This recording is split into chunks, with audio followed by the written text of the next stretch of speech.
Some researchers have argued that Asperger's and high-functioning autism can be viewed as a different cognitive style, not a disorder or disability, and that it should be removed from the standard diagnostic and statistic manual, much as homosexuality was removed. Why? The debate seems to revolve around the concept of central coherence. Central coherence is receiving increased attention across a variety of clinical neuroscience disorders.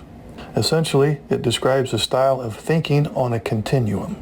On one end of the continuum, you have people who tend to think globally or use a gestalt perspective.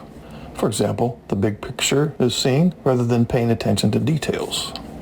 The other end of the continuum includes people who are detail-oriented. In other words, they focus on details. Being on either extreme of the continuum can produce problems. A very low central coherence can lead to problems with missing important details that need attention or action. Those with very low or weak central coherence can be detail-bound, losing sight of important global interpretations of the situation or environment. Individuals on the spectrum appear to have low central coherence and are overly focused on details to the expense of a global perspective. This could explain typical autistic behaviors, for example, valuing sameness, attending to parts of objects, and persistence in behaviors related to details.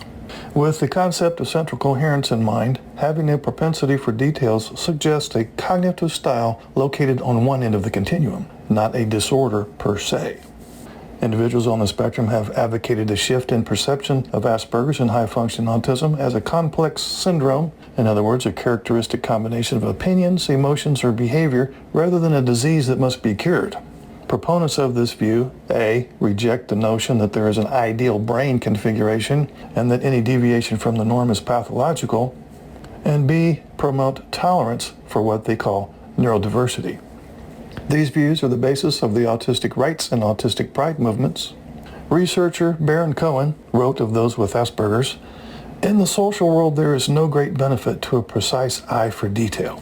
But in the worlds of math, computing, cataloging, music, linguistics, engineering, and science, such an eye for detail can lead to success or failure." But I want to backtrack here for just a minute and look at Baron Cohen's statement, "In the social world, there is no great benefit to a precise eye for detail." Well, I tend to differ. I think in the social world, there's a great benefit to having a precise eye for facial cues, other forms of body language, voice inflection, voice tone, volume of voice, and putting all of these visual and auditory nuances together into a complete whole in order to have an accurate interpretation of what the other person is thinking, feeling, exactly what they are saying, and what their motivations are.